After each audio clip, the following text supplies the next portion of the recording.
Welcome to Behavioral Grooves. My name is Kurt Nelson. And I'm Tim Houlihan. Given the strange and turbulent times that we are living through, Kurt and I decided to reach out to some of our favorite behavioral science researchers and practitioners to get their take on the novel coronavirus pandemic that is shaking the world.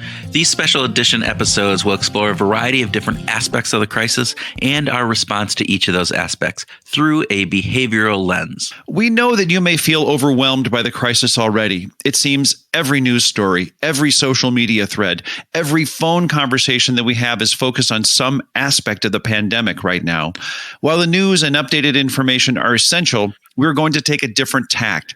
We want to try to understand the science behind our reactions and our behaviors and how science can help us cope and move beyond the current crisis. In each episode, we talk with a different behavioral science expert and get their best thinking on an aspect of the crisis. So sit back, take a deep breath, and listen to our special series on behavioral science and the coronavirus pandemic. Greg Davies, welcome to Behavioral Grooves. Hi, how are you doing? We are doing well today. How are things going in London these days? Well, much like the rest of the world, I think, sort of unusual, slightly anxiety-filled for most people. It's a very strange time, and in London we have the advantage we're still allowed out at the moment to go for walks and runs and cycles and things. So that outlet of the outside, particularly, it's a glorious spring here in London. So that outlet, I think, is particularly valuable. But other than that, it's a weird time where everyone around the world is simultaneously focused on the same particularly odd situation. Yeah, it's something that has not happened in my lifetime, and I think in most people's lifetimes at this point. World War II is probably the last time where something like this occurred, and so that global aspect of this crisis is really an interesting aspect that we it's like this big natural experiment that we have, and to see how the world responds, I think, is really fascinating. Yeah, no, I agree. So let's start a little bit by, if you could tell our listeners a little bit about what it's like to be the head of behavioral science at Oxford Risk. Well, we're a small company. We're a startup. We're a fintech. So being the head of anything invariably means that you're, it's a slightly grandiose term, and it means that you are wearing multiple hats. But effectively what we do is we build software. We design what we think of as decision support tools. You might we sometimes use the phrase decision prosthetics. These are tools to help people make better decisions. And in building these tools, these are mostly focused on financial decisions. So investing behavior, savings behavior, debt management, financial well-being. We are bringing in ideas and insights from academic behavioral finance and behavioral economics, and blending these together with more traditional quantitative finance, portfolio theory, financial mathematics, because those two, in our view, need to work together. You can't be completely behavioral and you can't be completely traditional. The real power, as with most of these things, comes when you bring both of them to bear together. And what we're trying to do is to build tools that guide people through decisions that they otherwise find extremely complex, extremely daunting, and would tend to run away from, or to make very knee-jerk and often costly and expensive mistakes in their decisions. If you can find a way of helping people to navigate that complexity by putting in front of them things that are tailored to their situation and to their personality, and bringing to bear a lot of behavioral science of how to make things easier to navigate, you're doing two things. You're helping people make better decisions, and you're also making them more emotionally comfortable with the decisions they make, so they're more likely to stick with them. So it sounds to that degree that combination of bringing behavioral science along with all the other factors coming into play can really help people in times of stress and various other pieces of that. Thinking about today, thinking about the COVID-19 crisis that we are in, what are you seeing people doing, and what are some aspects that you think people are not doing well in this time? What can you say about that? Well, the problem with any such time is that I think people's emotional time horizon shortens. Mm. And there is always in financial decision making a tension between the time horizon that it would be appropriate for me to view my life through, which is typically fairly long term. I need to be thinking a long term ahead. I need to be saving. I need to be investing. And my emotional time horizon, which is just always much shorter. And in times of stress, that just gets shorter and shorter. People start to focus on today. The tyranny of the present, all the time discounting stuff just becomes accentuated. So people tend to focus on shorter and shorter time slices. And they also get bogged down in details. They focus more and more on details rather than looking at the big picture. And this leads to us making poorer decisions. Because if the decisions that are actually going to be good for me require me to take a big picture, a long-term perspective, and if all the information I'm looking at is taking a detailed short-term perspective, I've driven a wedge through my emotional response to the situation and my objective, what you might think, deliberative response to the situation. And so the information that we look at, the way people approach decisions in these times, means there's just going to be a bigger gap than usual between the comfortable decision and the right decision. And as humans, we always deviate to the comfortable decision over the right. How do we marry those two? How do you try to bring those two together then?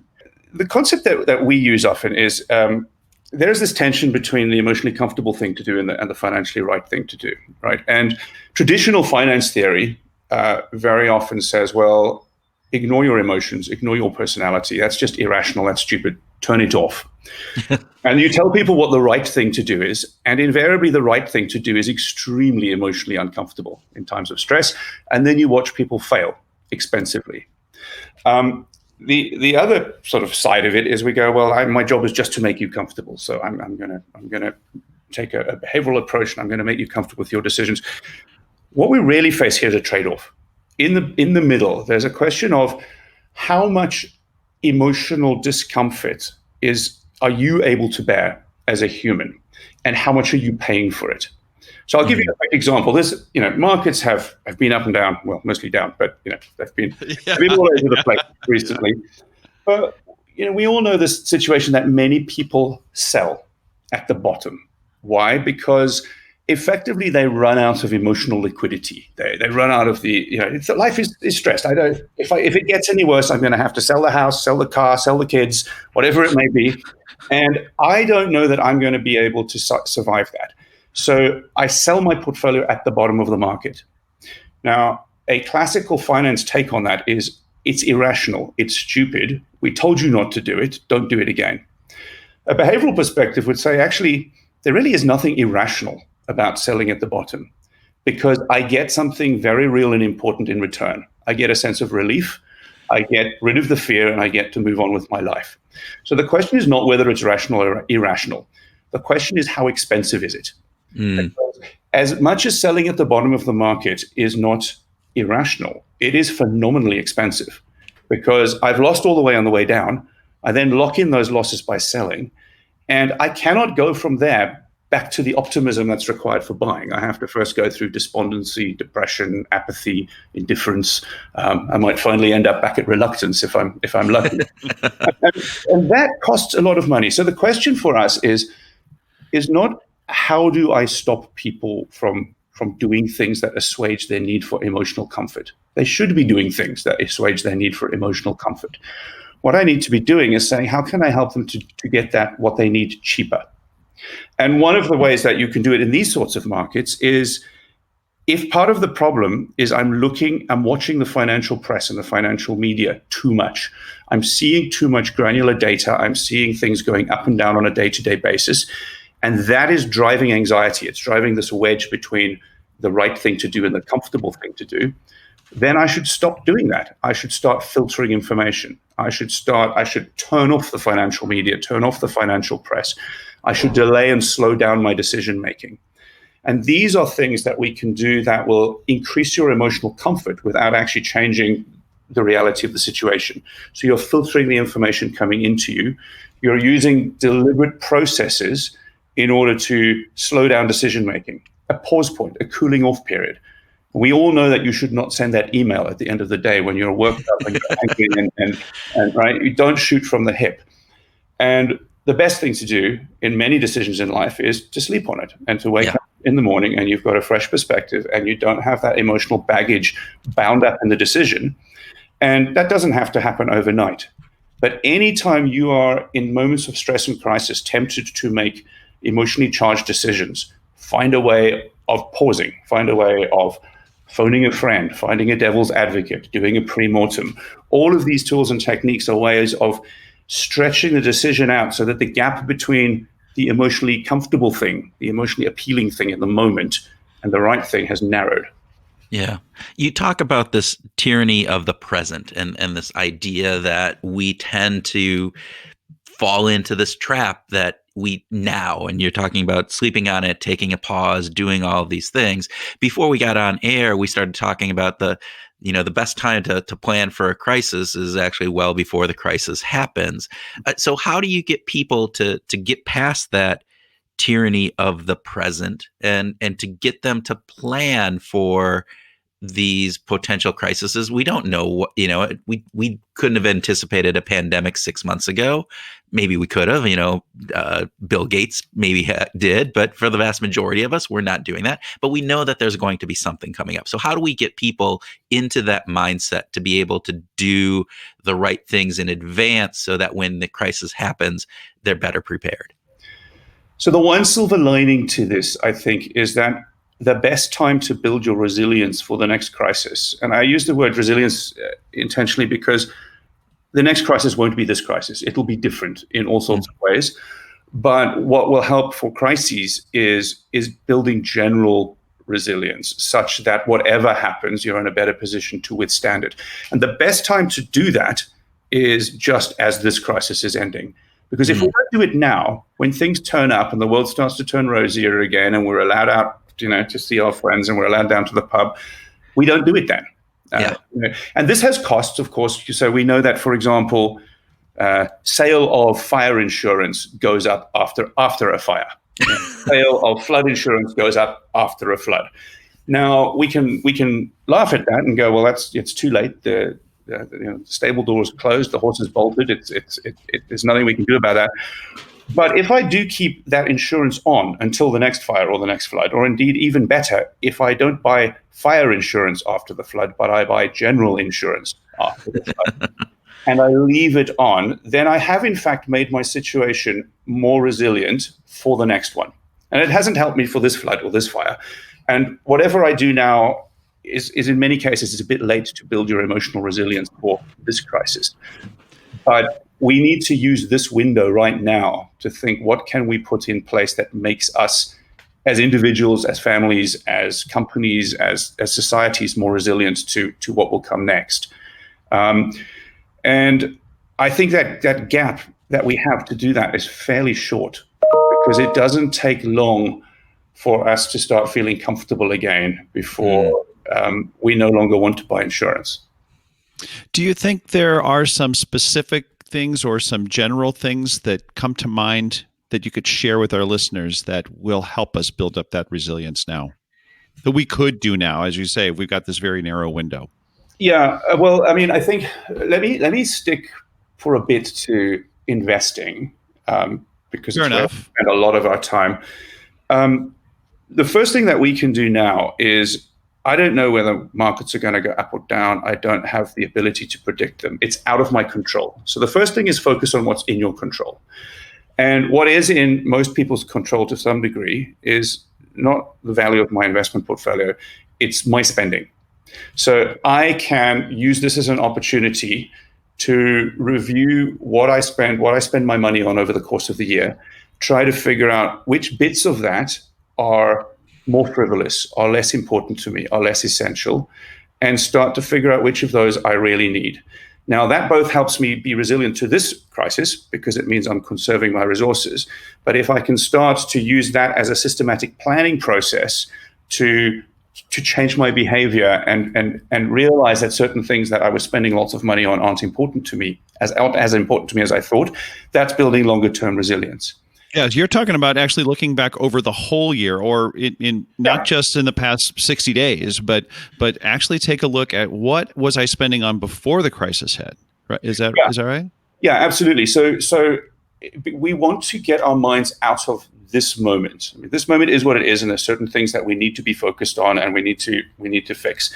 But in terms of building longer term resilience, I want to use this moment as a chance to review my longer term plans, to think about what is actually important to me, and have any of those things changed now that I've discovered that I can't even go outside.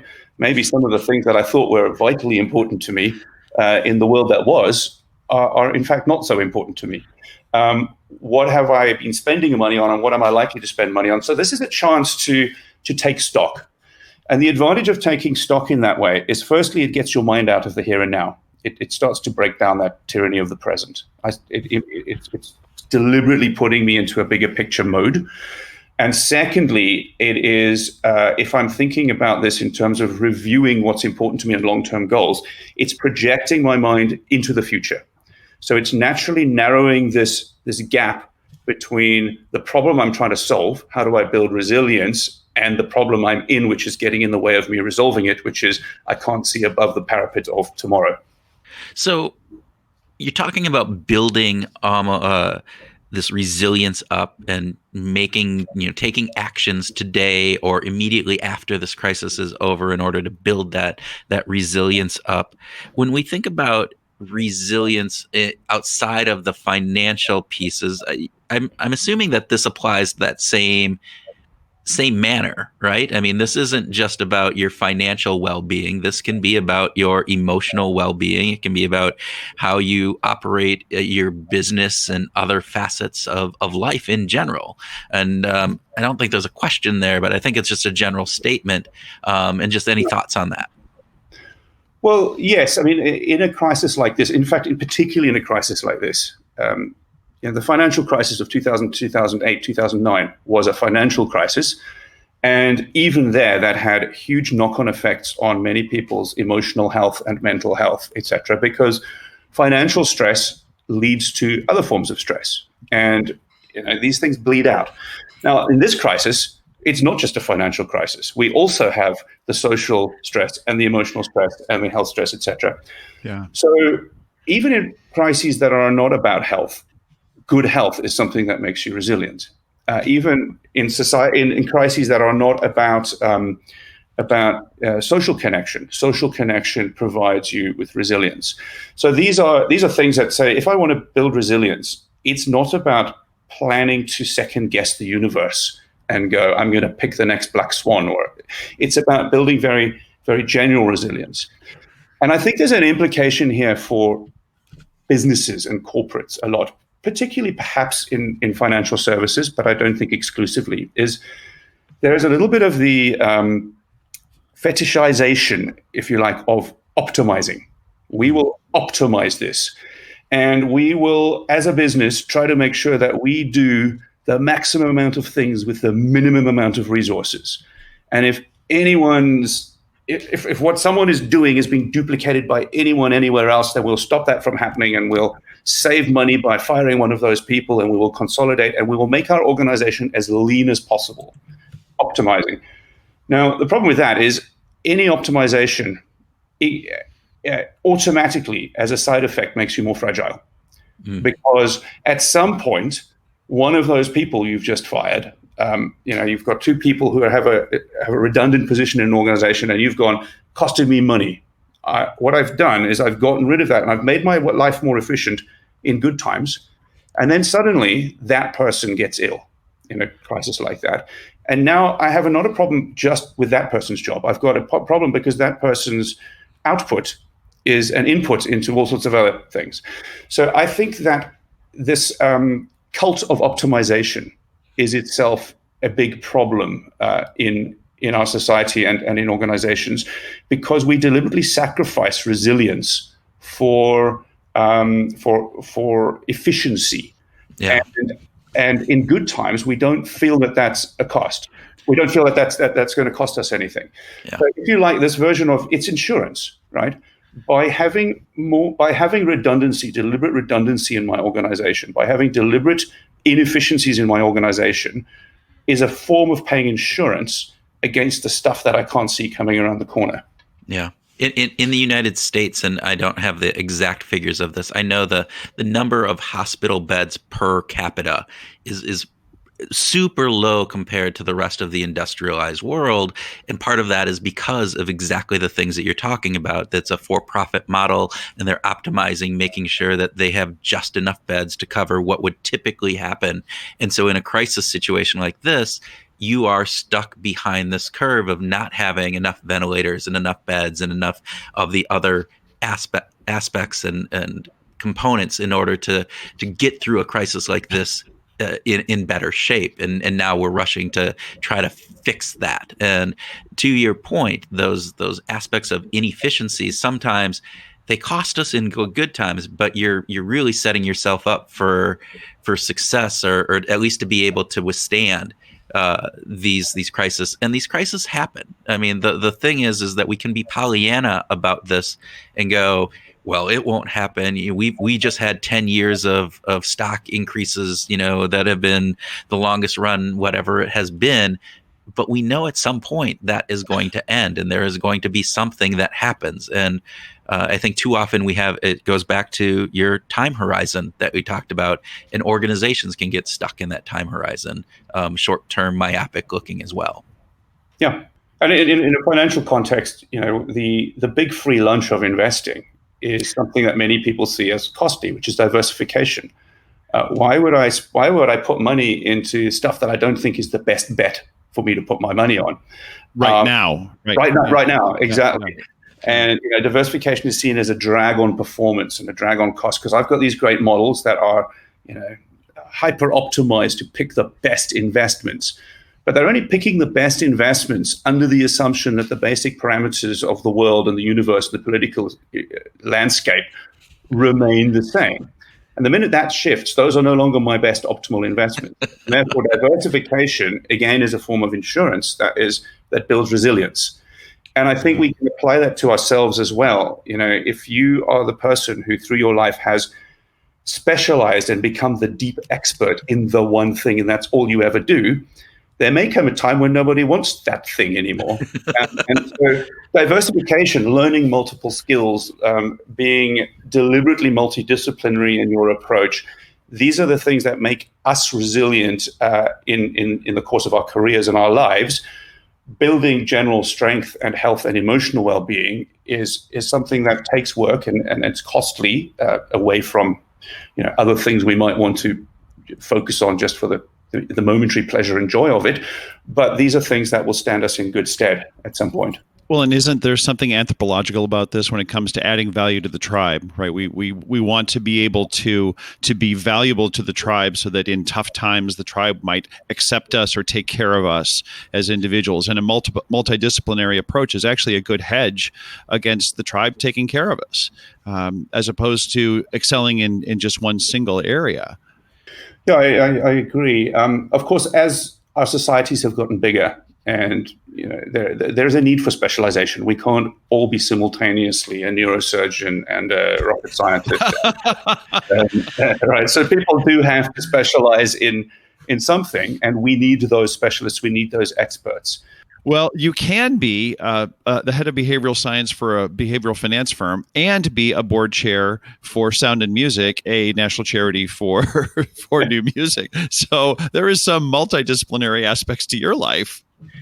Yeah, well, I mean, I would actually argue that the whole thing that got me into behavioral science in the first place was the fact that it wasn't a single science. It was, from the outset, something that was multidisciplinary, and sometimes that adds confusion, because you've got psychologists dabbling in behavioral science. You've got economists who call themselves behavioral economists, which, the psychologists then get annoyed by because they say they've rebranded what we were doing anyway. And, and there's space for philosophers, there's space for mathematicians, there's space for everyone in behavioral science, for computer scientists, for data scientists. And I love that about it, because it is you have to be somewhat multidisciplinary and somewhat curious in order to bring all these things together in one place. The music, I have to say, it has been difficult to synthesize into the day job. So, I've always been a passionate but strictly amateur musician, and I've always been very deeply interested in new music in particular. So the Sound and Music for your listeners is the UK's national charity for new music and for composition, for supporting composers and new audiences and education around creativity and composition through music in schools. So it's something that I've often found myself deeply passionate about, and it's been quite. The day job is sort of useful at a board level, but the music hasn't been all that useful in the behavioral science bit yet. I think Tim may have a point of discussion there. I think he thinks that the music actually does lend itself into just some general understanding and various different pieces. At least we've had long conversations about why are we talking music on a behavioral science podcast, but he thinks there's some correlations there. So, just even there is one thing that occurs very immediately. So, music these days, the very strict genre bands that have existed in the past have broken down considerably. And I think an awful lot of the most interesting stuff happening in music today are classical musicians who are collaborating with jazz musicians and playing with electronics, and it's the interplay between these things. And there again, it's about resilience, and it's about a multidisciplinary approach. Because if you are the world's best violinist, that'll be great. You will do very well. But what happens if something happens to your fingers and that's all you've ever done, right? So that resilience is important. And in something with as strong a tail as music, it's very difficult to devote your entire life to becoming the world's best violinist. And this that actually you end up only being the world's 143rd best violinist. And that's a tough play. Yeah. Well, what about you talk about new music? Can you tell our listeners how you define new music? Because I think that that's a term that could be easily brushed over and is important in our discussion.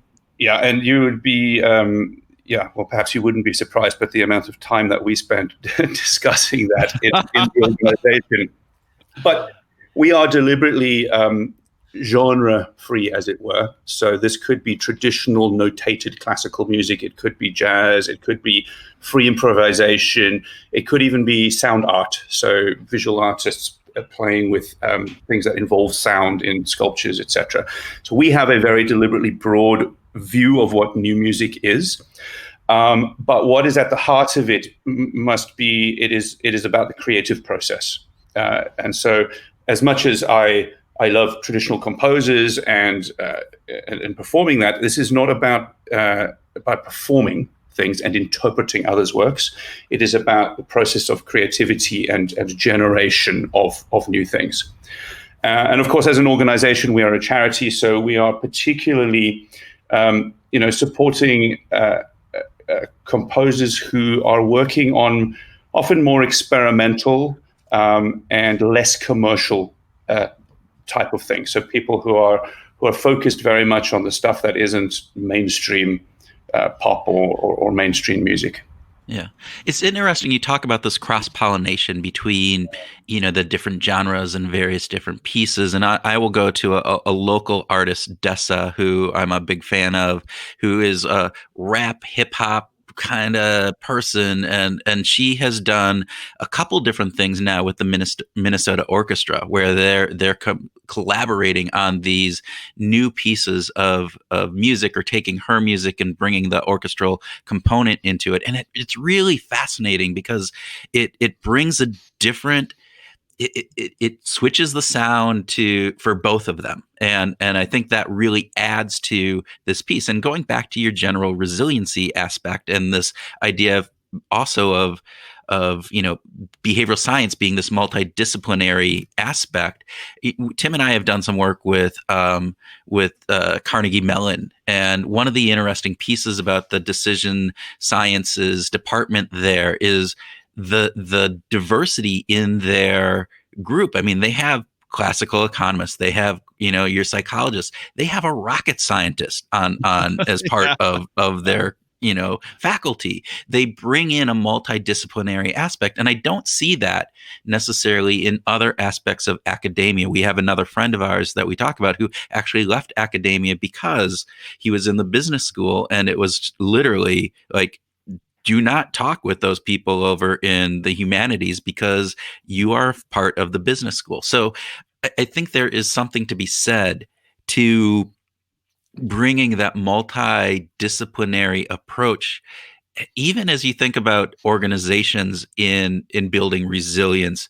We've talked about this idea, companies, focusing on one specific thing, but maybe there's an aspect that they need to broaden their horizons as well in thinking about how they go to market and what they're providing. And again, I am just pontificating today without asking any damn questions, and I apologize. I'm just going off on a rail. Well, I'll try and answer a question you didn't ask, and what kicked off in my mind at that point is, if you are trying to help people to be making more objectively good decisions, and let's park for the moment what we mean by objectively good, because that's a big topic in itself. But imagine we have a set where we know what our objective is, and we know that that's what we want to achieve, and we want the decision to be objectively better in the sense that there is less emotional knee-jerk response in it. I'm assimilating the information. I'm making a clear-eyed, thoughtful decision. Now, one of the best ways of doing that across all forms is planning and building a series of processes and structures, so that what you're effectively doing is you're taking decisions away from your own future self when that self is emotionally charged and worked up, and you give them to yourself now when I've got the time to sit down and think calmly and coolly about it. So one way of thinking about that is you write for yourself a constitution. This is a set of rules that governs how I want to behave in a bunch of future scenarios, because I'm able now to think that these are a good set of rules. Now, that's great. That's a constitution can stop us from the knee-jerk emotional response. That it cannot stop there, and that's one of the places where I think that often we go, behavioral science, we need to put in place processes and rules and heuristics, and that's job's done. The problem is it isn't, because the world changes, and we all know the old, the German military statement: "No plan survives first contact with the enemy." And one of the problems here is the more thought through your plan, the more detailed your constitution, your set of rules, the sooner it and reality are going to start to diverge.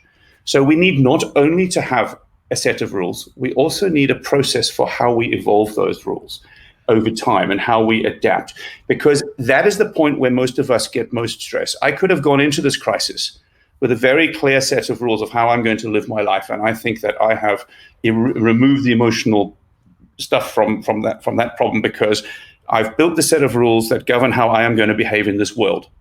And then the world changes, and my rules are no longer there as a crutch, and I've got to figure, do I double down and stick with my rules, or do I drop them all?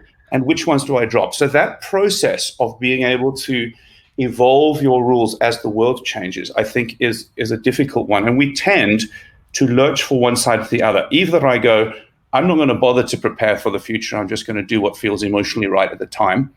Or I'm going to recognize my need to contain my emotional self, and I'm going to build for myself this strong set of rules, and I'm going to stick to them regardless of what.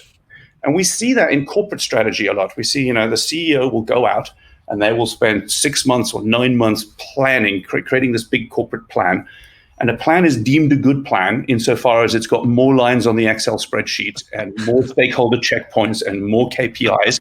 It's a great plan because look at the detail in this plan. And the more detailed a plan, the sooner that plan and reality are going to diverge. And that's when people get stressed, because all this work and love they've put into their plan, people get emotionally attached to the plan. And then they become reluctant to relinquish the plan when the plan and the world don't fit anymore. So they double down on it, and they double down on it right up to the point where it goes horribly wrong. The board fires the CEO, and then you get the situation where the board will go, or the company goes, well, we'd never do that today. That was so and so. They were an idiot. We're in and then you go through the whole process again. And so it's not as simple as going, I need to contain my emotions and build a set of rules. I need to do that, but I also have to find a way of thoughtfully challenging and testing those rules every week, every month, every year, and seeing which ones are still fit for purpose and which are not. And that bit of constitution redrafting is a bit that I think many of us don't take the time to do. Yeah. Yeah, I think there's an endowment effect that is happening with our own ideas, not just the things we own, but the ideas that we hold and bring forth. And you're talking about, these leaders who are so invested in this project, this plan, this strategy, that it puts these blinders on and this emotional element where if this fails, this is a reflection on me and everything else, as opposed to being adaptive in these times. And I think some of what you talked about, so you didn't ask a question on this, but I'll go back to my pontificating self. Sorry, Tim. The aspect of that resiliency of when those things do change, having a broader perspective. So in other words, not being so deep in one area provides you with a better vision and the context in which to put those decisions in, so that, hey, the world has changed, and now I'm not only looking at it through a financial perspective, but I'm also looking at it through a behavioral science lens, and I'm also looking at it through maybe even some insights from music that I can bring in to say, oh, this is how it's changing, and this is how it's impacting not only me, but others around me, so I can have a more holistic perspective on this. And I'll shut up now.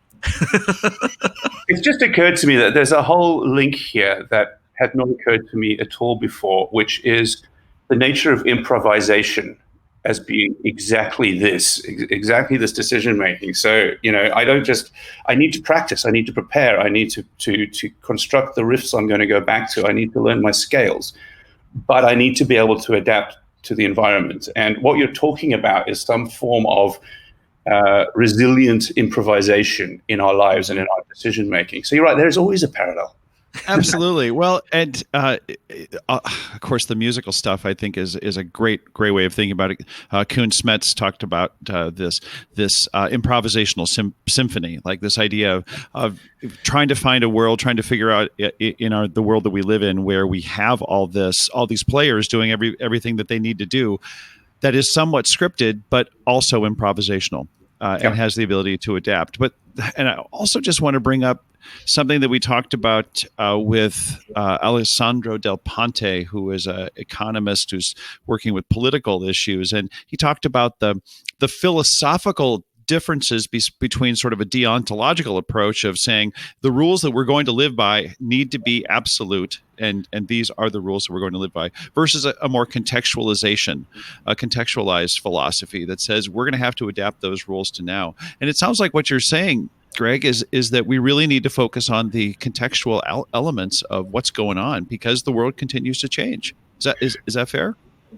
I think it is, although I think there's one thing that can help us to marry the two a little bit, which is the nature of the rules themselves.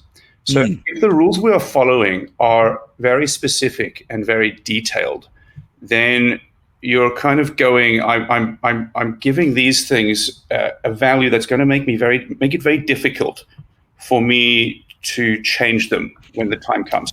If what we think about the rules that we put in place is much more about broad principles, and those principles themselves are slightly less context dependent or slightly less specific, then we can start to have a little bit of both at the same time.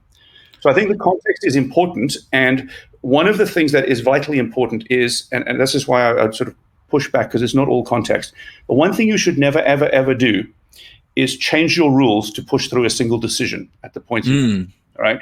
The rules that you play by have to change more slowly than the decisions that you're faced with. So this is a bit like a political constitution. It's there to ensure that we as a collective do not do things in times of stress that we believe to be against our deeply held principles. Now, we can change our constitution if the world changes, but we should never change our constitution to push through a decision. We should only change our constitution after sufficient due process, supermajority vote in 2 houses of parliament, etc. The constitution is changeable, but the speed at which it changes should never allow you to transgress in the moment. Well, this connects back to deliberateness and pausing and being thoughtful and not being reactive and not just jumping in and just saying, okay, now I have to change the rules, right? I mean, this is actually being really thoughtful about it. Yeah, it brings up Ray Dalio's Principles, the book. I don't know if you had a chance to read that, but the way that he operated, and again, you can agree or disagree with the principles that they've identified in that, but it is a set of pretty broad principles of how he was running his company and looking at life. And so I think there's a aspect of that I like about the general principles of that are more of a moral fiber almost for you. It's this idea of who we are either as an organization or as an individual. And we don't want to break that, but we need to have some flexibility in how that gets placed out into the world and how we have to respond to things.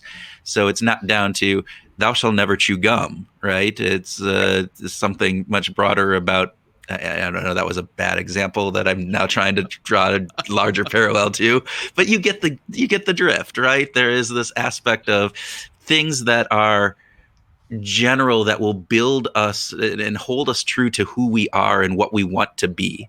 And again, going to your time horizon, this idea of this long-term piece, because if we start making those smaller changes, as you said, breaking our constitution for a one-time thing, then it leads to long-term consequences.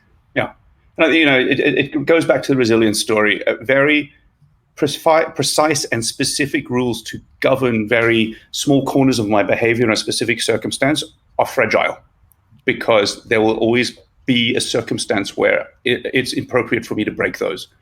Whereas more broader transferable principles are less fragile, they're more resilient, and they can guide me. And those are the ones that should change slowest in your life. Yeah. You shouldn't be changing any of them on a whim, but those broad principles should be sort of written in stone and embalmed in something that you have to break open in order to change it. Yeah. Can we ask you a little question about music and work? I'm just curious about if you listen to music while you work. And if you do, what kind of music do you listen to? I listen to music all the time. I don't know if you've come across misophonia. It's a slightly odd thing. It's a sort of diagnosed condition of people who find it very difficult to listen to certain sounds, like people who will get intensely aggravated by someone eating an apple near them or rustling a bag of crisps. So I have a mild form of that, and it came when I was studying. I could never ever work in a library, though it was quiet, because I was waiting for someone to turn the page, 2 seats down. It would aggravate me. So for my whole life, I work with music on all the time, and it's really odd that having something loud on is actually more peaceful than having quiet around me. I listen to absolutely everything. In fact, my sort of favorite thing I have to say is I use Spotify in an odd way. So I basically like every track that I listen to. It could be classical, it could be rock, it could be thrash metal, it could be jazz, it could be whatever. And I've now got thousands of songs on there that I've liked, and I just put them on shuffle. So I can have Gregorian chant followed by thrash metal, followed by Debussy, and I don't know anyone else who quite does it. Most people seem to like a thread running through the music they listen to. I quite like the randomness of it. You are throwing Spotify's algorithm for a loop with doing that. That it doesn't know how to process your thing. It's probably going to blow up at some point. But I actually am more in line with you. I will have a very wide mix of genres in whatever I'm listening to, and for me that is actually really helpful because it changes up the mood, the tone, my energy levels, and it allows me to do that when I do use music, both in work and just in just general listening. So, and I'm on the other end of the scale. I have preferred, especially if I'm writing, I want absolute quiet. I just want total silence. And it's been hard for me. And when I listen to music, it becomes very intentional. And I do seek out threads. I want to listen to Debussy. I want to listen to Claire de Lune. I get very specific about that, and then that kind of leads into a thread rather than just I don't care, bring up anything. That's really interesting, Greg, that you have that ability and comfort with going from death metal to Debussy. I do worry though that that intentionality is also important, and I sometimes worry that if you sort of let everything flow through, sometimes you're not listening enough. And then the most unusual things can become background wallpaper. So every now and then I do have to sort of bring myself out and go, I'm going to listen to X, whatever it may be. It was Bach's St. John Passion this weekend because it's a wonderful piece of music. And actually a friend of mine who's an opera singer has just in the UK put on this thing where he's put on the whole St. Bach Passion with every single member of the orchestra, choir, chorus, and soloists all recording their own piece in isolation. Oh, wow. God. Quite something. I can't imagine the technical issues in the project like that. Oh, man. Well, we talk about resilience, and one of the things that I find really helpful in this time or inspiring in this time is the resilience that we see in the creativity of people that are stuck inside their house with a changed world around them, and yet they are still being creative. They're finding ways of connecting with people that we have not done before, and our general adaptability of just being human and being able to survive and maybe even thrive in these times has been really inspiring from my perspective, that we don't just hunker down and form a cocoon, or many of us. I'm sure there are people who do that too, but we don't just fold up and start crying in a corner, that we actually are searching and being thoughtful and creative and trying new things and exploring, and the resilience and our adaptation is really amazing. And it gives me hope. There's not a lot in this time of crisis that gives me a lot of hope, but that's one of the things that gives me hope. Well, I don't know if you gents have found this, but I found a lot of people looking either deliberately or just finding that that's what they do naturally, are looking for silver linings. I'm stuck here, but I'm spending more time with my kids, but I'm finding time to read something or listen to something or do something new. And I think, clearly for people who are ill and for people who are struggling financially, and for a lot of musicians whose, teaching jobs and performance income has dwindled to near nothing, that is very, very stressful. But I do think that a lot of people are looking for silver linings to say, well, maybe we're more adaptable or more resilient than we thought we were. Yeah. Brilliant. Greg, thank you so very much for taking time to talk with us today on Behavioral Grooves. Absolute pleasure. It was a fascinating conversation. Even some questions.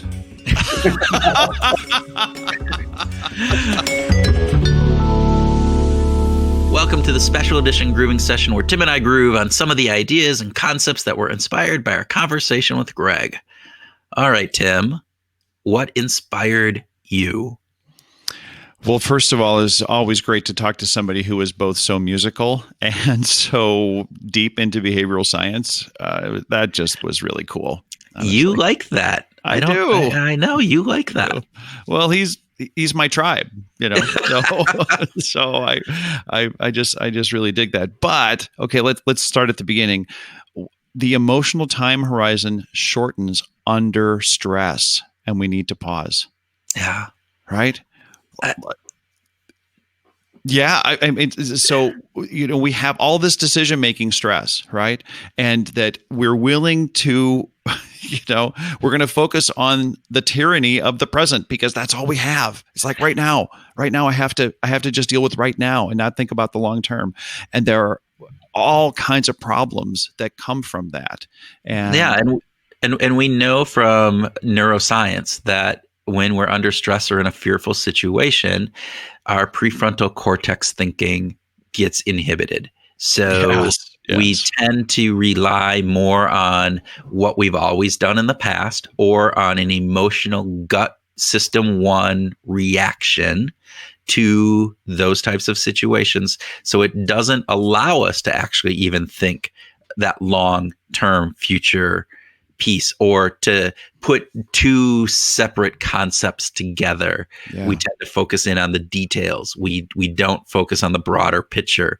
It also takes this element of bringing in the need to do something now to relieve the anxiety that we have. And it's really hard to pause, take a moment, look at this from a rational system two thinking way of analyzing it.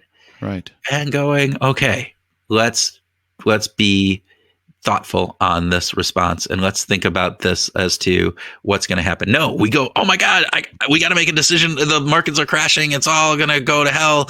Oh shit. What are we going to do? I got to sell now. No, wait, no, it's all right. So we don't get more contemplative thinking. No, and engaging that deliberate thinking, that system two thinking can be extremely difficult. And yet that yields us better results. It yields us better results a ton, right? Yeah, yeah. Makes our lives really, really better, both emotionally and financially in this case. Well, and I loved his conversation talk when Greg brought up this.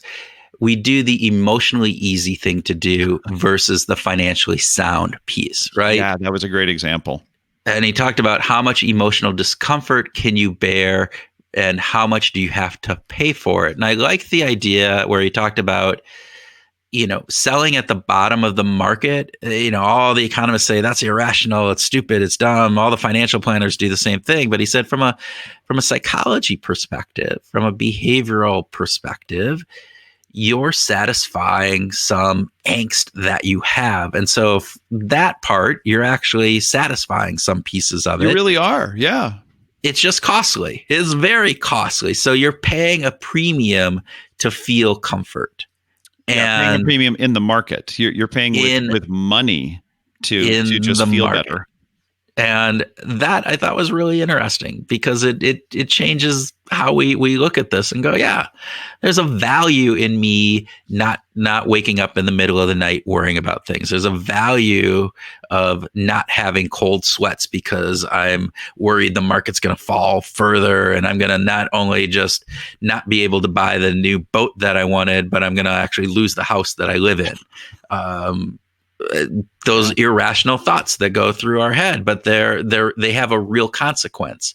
And yeah, we could think through and go, yeah, the market is going to come up, but there's a price that we pay for that in the immediate piece, which gets back to the tyranny of the present. And so you pay for that comfort in the long run for having that comfort in the short term. So, which is totally a first world problem. This is really among a relatively small percentage of the overall population that is worrying about investments and things like this. But the fact is, it's real for a lot of workaday folks who have 401ks and who have been getting up and going to blue collar jobs for their whole life, and their savings right now is being depleted if they have anything in the market. But I think this goes beyond financial decisions. This idea that we make that emotionally easy decision versus the emotionally hard decision. It comes into play. We do it all the time. It's status quo bias. It's another way of basically saying status quo bias to a certain degree, right? It's emotionally easier for me to sit on the couch and watch Netflix than it is to get up and go and exercise, even though in my long-term benefit, there's a cost to me sitting on that couch. I am not as healthy as I should be or could be or want to be. Yeah. But it's easier emotionally at the moment to sit on the couch and not have to get up and go and work out, or you can apply that to a variety of things, right? We want to write a book. It's easier for me to sit down and not write it. Not write it. I can go through Twitter and get all mad about what's going on the Twitter things, but I could be, doing some hard work and writing the book. It's night guy versus morning guy. It's we're not very good at being rational and really good at rationalizing. We are rationalizing humans. Yes, that is exactly it. Yeah. What else struck you, Kurt? Well, a lot of the conversation revolved around building emotional resilience, and I love that term. And actually, we've had a few other conversations with some other guests, some that haven't been published yet, that talk about similar types of things. And it's this idea that we need to build up this general resilience, which is about strength and knowledge and this ability, as we said, to withhold or to stop that tyranny of the present and to pause and to think about things, and not to be emotionally, what did he say? Emotional knee-jerk reactions, decisions. Yeah. And we want to make better decisions and less emotional knee-jerk reactions. So we know that we can make better decisions in a cold state versus a hot state, right? We know there's a lot of science on this, in everything from sexual activities to financial decisions, all kinds of great research on this. Dan Ariely writes about it wonderfully and predictably irrational, and it has to deal with sex and weird stuff, but it is vivid. It is a very vivid story in Predictably Irrational. So I recommend people, if you haven't read it, please go out and read it, and if you have read it, go back and read it again, because it's interesting. It's great. But ironically, we don't practice being in a cool state or a cold state to make decisions. We tend to not think about, if we're going to make a big decision, that we really might do better if we were in a cooler state. We tend to just make the decision in the moment that we're in it. And oftentimes those are hot states. And we rarely say, wait a minute, wait. This is a really important decision. I need to pull back. I need to practice some calm. I need to get into a different space. Or I just, there's the don't send that email tonight, send it in the morning. How often are people actually doing that? I know I'm not doing it as much as I could, I suppose. Right. And I think there's value in practicing that, right? We had some other conversations with some other people who talk about high stakes performance athletes and top musicians who are out there performing, and they're in this emotional hot state with a lot on the line, and there's a lot of stress and there's a lot of fear, and this idea of being able to get yourself into less of that hot state and more into a cold contemplative state in those situations, and take that fear and that stress out of the situation.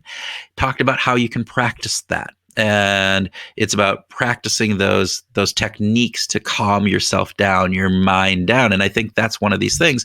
But Greg brought in this idea of writing yourself a constitution, basically building in Odysseus contracts, right? These things that limit our options, knowing that we're going to potentially be in a hot state at some point, limiting the options that we then have, or somehow calming us down, slowing us down, getting us back into those cold states by allowing that. So your idea of sending out that email, there are programs that you can do, or setting up things in your email Outlook that when you hit send, it'll actually not send it for a minute or 2 minutes or different things, because you know that immediately after you hit that send button, you go, oh shit, what did I just do?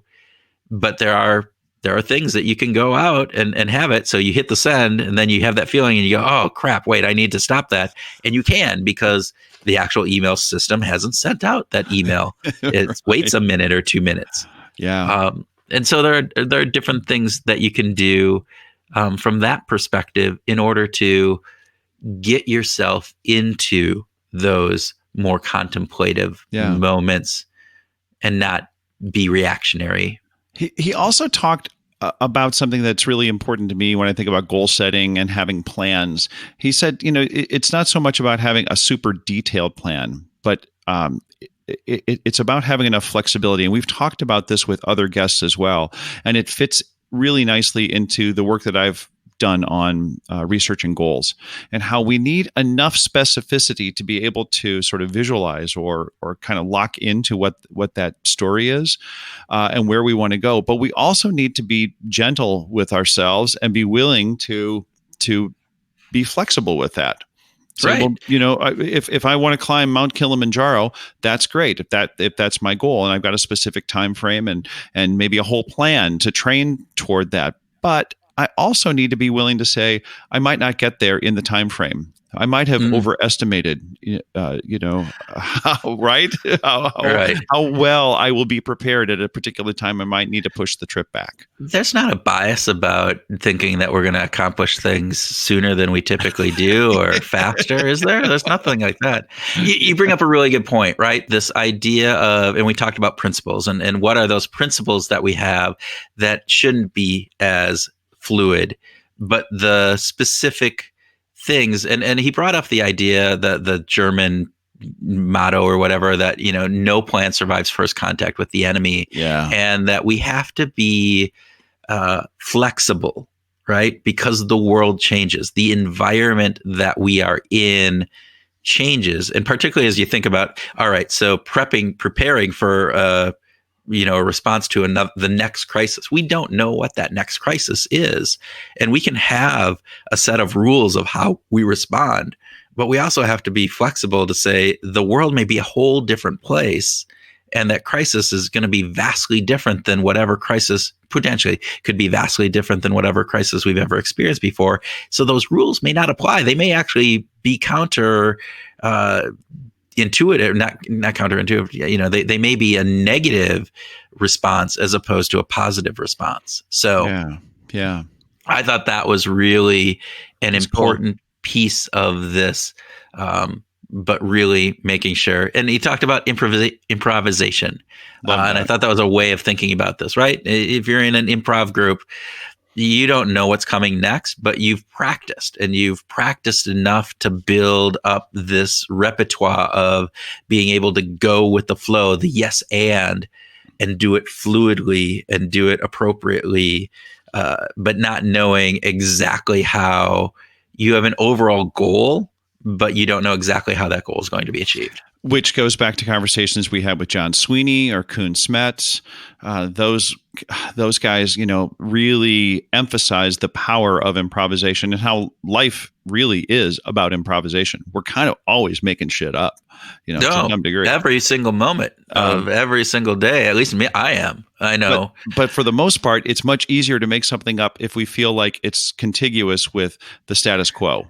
Right. And just to kind of keep it going with the simplest and easiest way to improvise is just to do what we did before. Yeah. We fall back to the habits and routines that we do. And the vast majority of our behavior during a day is routines, right? It's habitual. Yeah. And the way that we go through life is to just do what we've always done. And sometimes when those heuristics that we have come up to a situation that is new, it's hard for us to break out of that, which again gets into some of the issues we had. And then when you're not familiar with the situation, that's stressful for us. There's a fear-inducing piece because now you're not sure how your behavior is going to, what the result of that behavior is going to be. Right. And it could be negative, and we don't like living in that uncertainty of the potential of having a bad result. I go back and, the amount of worry that I have, like, for instance, if we're doing a project and something is going wrong, or, some mishap happened and I have to talk to a client about it, the worry that I have is 10 times more before actually having that conversation than the actual result of actually doing it. I'm worrying about all of the potential things that could go wrong. How is the client going to respond? All of these different factors. And that's a mechanism for us. It's a defense mechanism, because now we're we're ruminating how we handle this, and it allows us to practice in our mind the different ways of doing that. That's what worry is causing us to do.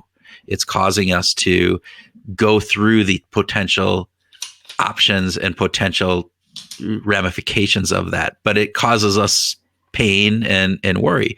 Once I have that conversation, 99.9% of the times, right, it's like either it's not a big deal, or we go work through whatever it is, and now I can actually start doing stuff, and you're working on it.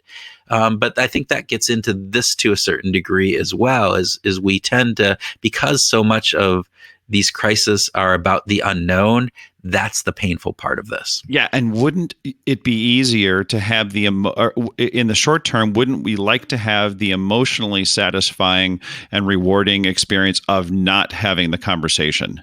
Yeah. Right. But the long-term outcome of that is very negative. It's going to have bad consequences if we don't have that conversation. Yeah.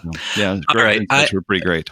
Yeah. I also wanted to talk about this cult of optimization. And we've had other conversations about this in this series, actually, about this. And I think it's a really interesting piece because of the way that our world works. And so that, this concept that we are so lean, so optimized as organizations that are out there trying to get every last penny out of the inputs that we have, that when a crisis or a pandemic comes up, we don't have those redundancies. We don't have the wherewithal to have things in storage. We have just-in-time manufacturing.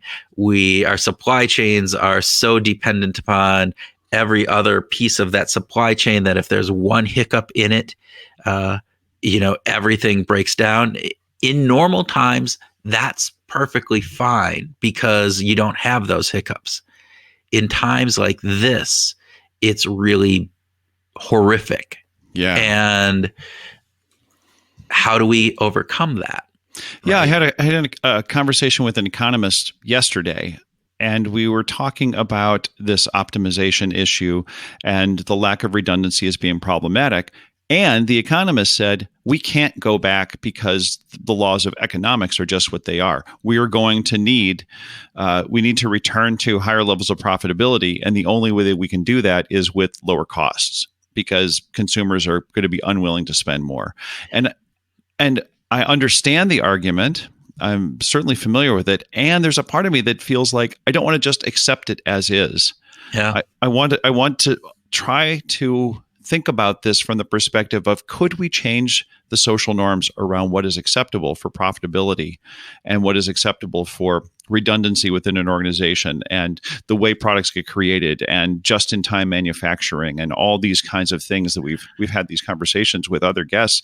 And we've gotten ourselves into a world that is extremely risk intolerant. Yeah. Small changes, cause, the Dow Jones Industrial to go up or down 1,000 points in a day, because a little bit of bad news about this, which might not even be real bad news, it might be the possibility of bad news, and we've got problems that we're so risk intolerant right now.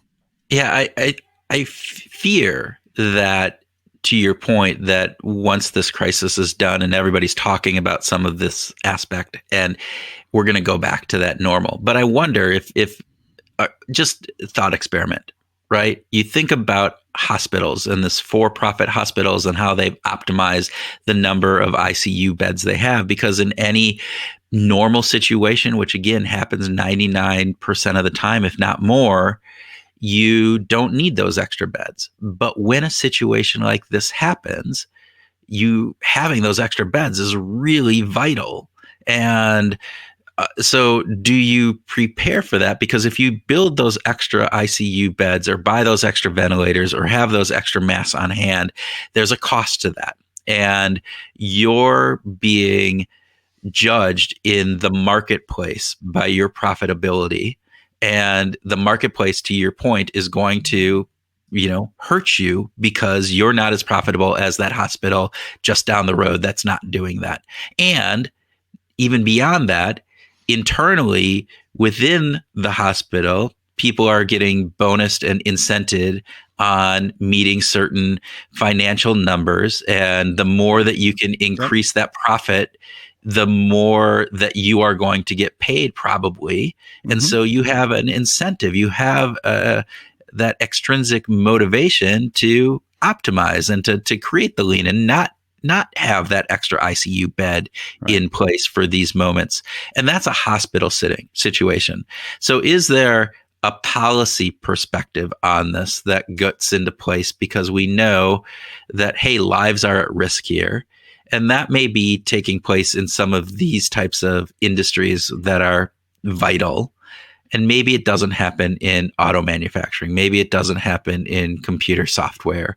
Maybe optimization is good and takes place in those. But maybe certain industries we don't. Maybe certain industries we change our viewpoint.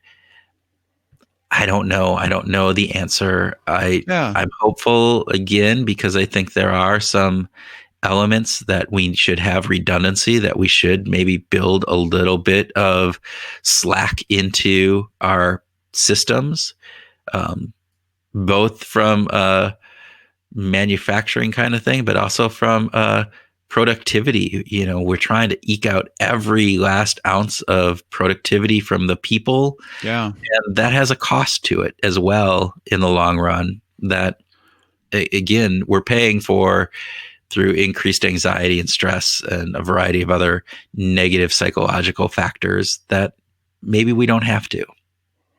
That's really well said, Kurt. And it makes me think of, in the academic world, universities have endowments, and an endowment is a buffer. It's a savings plan basically for the university. And in the 70s and 80s, it became popular to try to measure the endowment in terms of how well would it cover you for a year? Do you have enough endowment to cover your operating expenses for one complete school year? Would it be possible to pay the faculty, the staff, run all the administration and the buildings and facilities for a year? And by good fortune, a lot of universities went well beyond that. I've heard, Harvard could go for something like 20 years without having to charge tuition because their endowment is so large. But I wonder why we haven't been willing to adopt that in the corporate world, to say, what would it be like if we had this huge downturn and we couldn't pay our salaries at the normal rate for a month or 2 months? We talked with Barry Ritholtz about it, and he talked about the tweet that he did that, everybody talks about, wow, people don't have $400 in savings to cover, an expense. And he said, but why don't organizations have $400 million in savings to run through a downturn like this? And so banks have to have an aspect of liquidity and savings that are set aside that they can't loan out, right? And there's elements regulated from that perspective. Other organizations don't. And you look at the airlines and you look at how they got a bailout, back in 2008, 2009, and if you look at the amount of when they took their profits, what did they do? They did stock buybacks. They didn't put it in savings. They didn't reinvest in making their operations more efficient in various different pieces so that they could weather a storm like this. And maybe that needs to happen as well. Yeah, maybe agreed. Companies need to think about this. This isn't about necessarily optimization. I guess it is, because it's optimization of your cash flow and how are you doing it, and optimization of your stock price, because if you do stock buyback, you get a higher stock price. But in reality, organizations need to be looking out and saying, hey, how safe am I? What is my insurance policy for when these crises happen? How can I hedge And what is it that I need to do in order to do that? And that might cost me a little bit up front, like an insurance policy does. But that insurance policy pays out really well in the long term because we know that these crises are going to happen. Well, and from a financial perspective, Barry Ritholtz could go back every decade for the last 60, 70 years and say, here's a financial crisis 10 years before that. Here's a financial crisis 10 years before that. Here's another financial crisis. So it's not like this is the 100-year flood. Yeah. This is a financial crisis that unfortunately isn't too unlike financial crisis that we've had in the last 20 years. So yeah. I'd like to switch gears. I know you are. I know you want to talk about, NASCAR racing right now, don't you? NASCAR, if NASCAR racing is spelled MUSIC. Yes. Oh, music. I wanted to start with, I'm so impressed that you came up with Dessa so quickly in talking about the way music and musicians that blend different genres really make a powerful statement. Way to go, man. Well, Dessa is one of my favorites. So I know. Of course I'm going to go with her. You know, and she does. She brings in, she started hip hop. She was a rapper. And then she's expanded that into more of a, not hip hop, but pop music. And now she's mixing it with the orchestra. And so there's this wonderful collaboration and mix of bringing all of these disparate genres together. And it creates a really interesting sound that I love. Yeah. I think it's pretty terrific that they're not the first to do this, right? That it's just considered innovative in our musical world. And I go back to, and it probably could have happened before Chopin. In fact, I'm sure it happened before Chopin, but I think Chopin was really great at bringing his Polish heritage of the mazurkas and the sort of the folk dances into the melodies that he wrote in classical music. And so he was integrating these folk melodies into very serious music. And then, of course, we have this big folk rock thing that happened in the late 60s that people like James Taylor and Stephen Stills and Roger McGuinn and Paul Simon were folk musicians. And then and Bob Dylan, and then they put an electric guitar on it. And all of a sudden now we've got folk rock music. And so they bent it. And think about how much crap that Dylan caught for that. Right. I mean, there was a huge where he brought the electric guitar out at whatever festival that was. At the Newport Folk Festival. Right? Yeah, he was booed right off the stage. Absolutely. I mean, you have to wonder again, going back to status quo, that taking that leap to blend and to bring and mix and be creative can be scary. And people aren't always going to accept it. And that's piece of creativity where you have to have a little bit of resilience, coming back to resilience, and know that, this isn't going to be universally loved.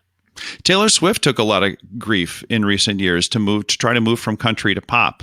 And of course, she did it fantastically well, and is a brilliant songwriter and performer. And yet she took a lot of status quo bias grief for it. Yeah. Music and behavioral science. Who would have ever thunk that you could combine the two? Right there. Look at that genre mix. How about that?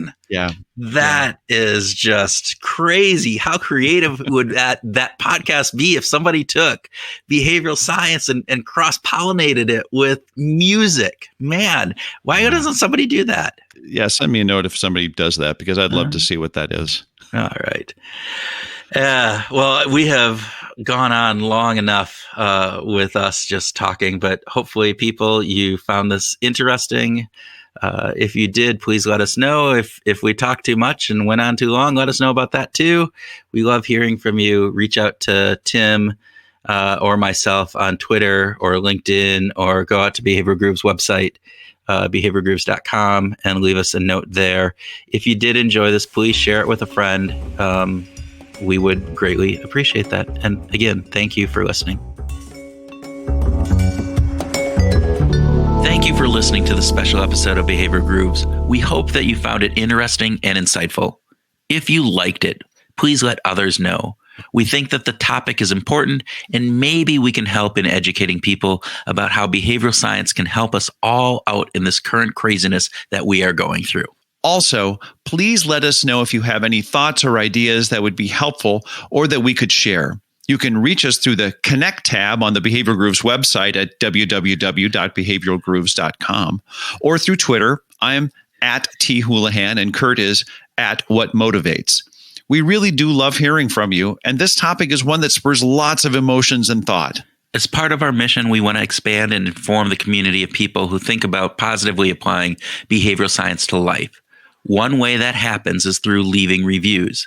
If you think this podcast is beneficial and should grow, we would really appreciate to leave a review on Apple Podcasts or whichever podcast server you use. It only takes a few minutes and goes a long way to boost us in the algorithms that are used to generate search results. Also, please check out the show notes. We are linking to a number of resources, articles, podcasts, newsletters that we've vetted to bring good facts and ideas around COVID-19 and the coronavirus, its impact, and ways that we can help slow down the spread. There is a lot of information that's being pushed out to everyone each day, and we are weeding through it to find good stuff so that you don't have to. We truly appreciate you listening. Now go out and wash your hands.